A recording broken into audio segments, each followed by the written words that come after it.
Good day to you. My name is Dr. Travis Mitchell, and today on Bold Talks we're going to be talking about stress and how the body responds.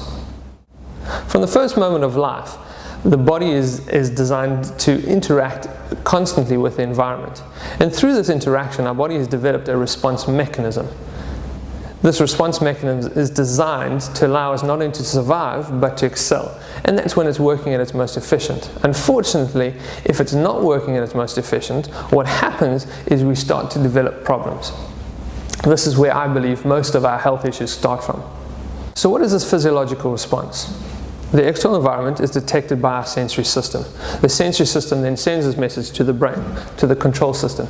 The control system understands this and determines what type of response we have. That then is again sent to our motor response. Our motor response then gives the action according to the external environment. To break this up into its parts, our sensory system is divided into our 5 external senses, which is the ones that we all should know about. Seeing, touch, smell, taste, and hearing. We also have internal senses. These internal senses is the senses that our body uses to detect what's happening in the inside of our body to our external environment. All these messages are sent to the control system. The control system works on a blueprint habit. The blueprint habit, if you want to look at it, blueprint is the same as what we use to build a house. We have every door, every floor, every room, every tap, every light switch, all taken care of. And the same in the brain. The brain has everything taken care of, from the sensory system to the motor system. It actually understands and knows where everything is. In terms of habits, we've got to start to differentiate between our subconscious minds and our conscious minds. Consciously, we have to be thinking about certain things, and subconsciously, our body is designed to respond.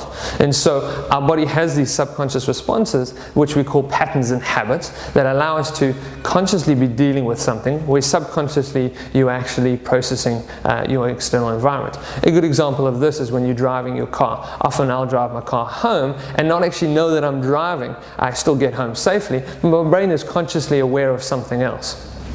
When we look at the motor aspect is divided into 3 parts. The first 2 are nice and easy to understand. This is our passive component and our active component. Passively is anything that maintains your frame. This is going to be your bones and your ligaments and your joints.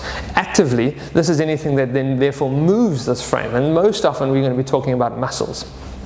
When we're talking about muscles, we delineate into 3 different types of muscles. The first type of muscle is cardiac muscle, which is the muscle surrounding the heart. The second type of muscle is what we call smooth muscle, and this is muscle that surrounds every other organ of your body.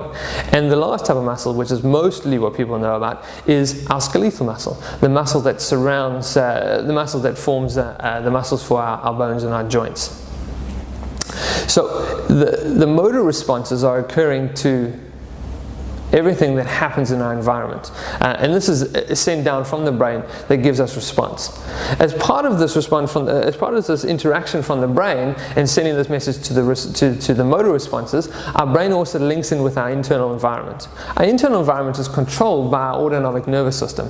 The internal environment has to change the organ functions. Every organ in the body will change its function depending on what external environment it needs to suit to. So your heart might speed up, your breathing rate might slow down, your digestive function might change. And so your internal environment always shifts between 2 phases, either flight and fright, if you're being chased by a lion, and rest and digest, if you're eating a meal and going to sleep.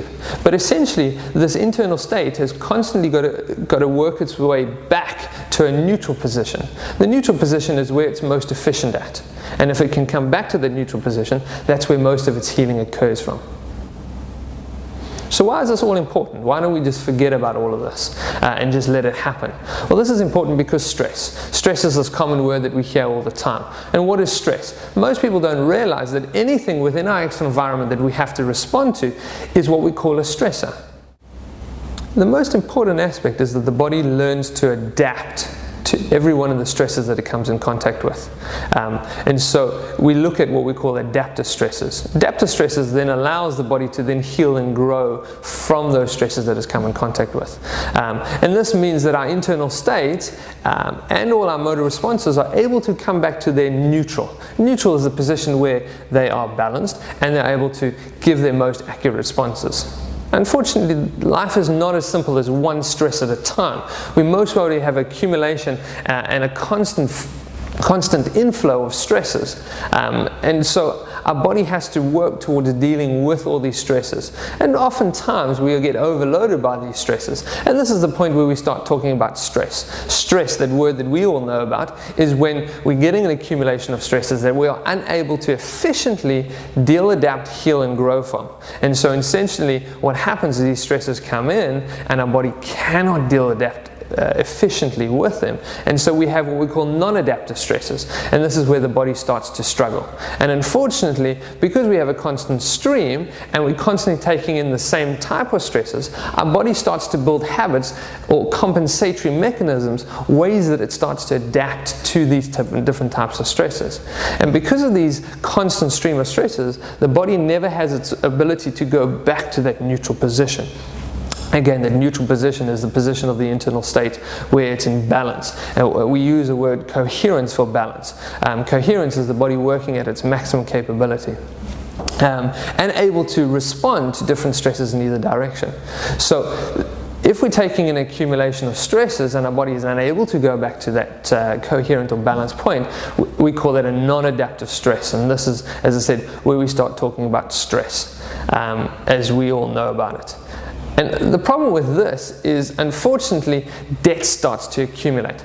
Compensation is great for survival, but it's terrible for performance. And so as our body starts to compensate and build up these habits, debt starts to occur. And we all know what happens with debt. Financial debt is why we're in this current economic crisis, because we've built up debt because of our bad spending.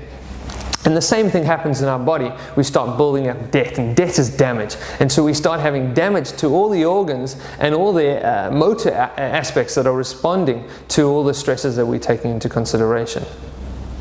And unfortunately, if you remove yourself from that constant stream of stresses, our body will have a time to recover and most often be quiet again. But as soon as you jump back into that stream of stresses, symptoms start to occur. So why do we have an accumulation of stresses, and why do we have these non-adaptive responses? Well, the reason behind this, I usually use the word stupidity. Stupidity because people take on stresses that their body's not able to handle. The other reason is we don't have the correct fuel. People are not giving their body all that it needs in order to respond correctly. We have no time. People are not giving themselves the time to recover from their onslaught of stresses. We have no focus. People are not focusing on what they want. They're more likely, unfortunately, focusing on things that they don't want. So what should be done? Essentially, we should try and determine the imbalance that the person is in. The second thing that we should be doing is you should try to identify the type of habits that are set up that allow that imbalance to reoccur constantly. And the last thing we should do is determine how much debt has actually accumulated. And therefore a treatment protocol or management protocol can be directed towards sorting the situation out. To sort the situation out, we've got to start giving people awareness. People have got to be aware of when they're sinking, when they're swimming, and when they're flying. And if you're flying, you can take on new stresses. If you're sinking, you've got to give your body the time. So the second aspect, we've got to give our body time to recover.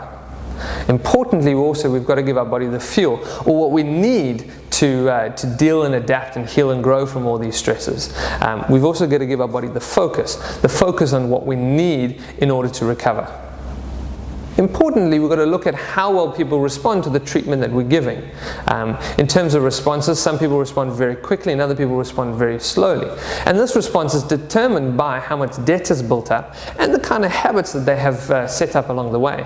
People that have very fixated habits and people that have a lot of debt that's built up, we don't generally respond very, very well. And unfortunately, any treatment that is given to them, they might have temporary changes, but unfortunately, they're not going to be sorting out the problem long term. And so these are people that will fluctuate in and out of having symptoms. They'll have certain types of treatments, feel a little bit better, but unfortunately continue down the line.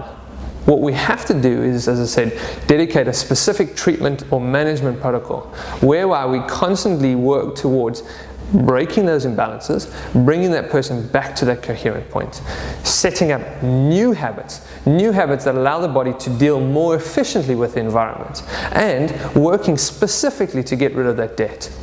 As a chiropractor, I believe chiropractic is an important role in that. A chiropractic adjustment is a split-second stimulation to the nervous system, something that the sensory system will pick up, will send to the brain, and the brain then will have to dedicate a certain type of response to that. Chiropractic adjustments are a mechanical stimulation that allow the body to be stimulated in all areas and has the purpose of resetting that internal state so that it can come back to balance or coherence. A chiropractic adjustment is built to reset, as I said, that coherence. When we're looking at wellness is a consequence of all cells working at 100% capacity. This is where your body's working at its most efficient without any energy wasted. When we look at coherence, as I said, coherence is that body's ability to function and deal and adapt with everything that it comes in contact with, and having that ability to come back to balance. That is when your body is responding as efficiently as it should, and therefore stress should no longer be a part of your life. Thank you.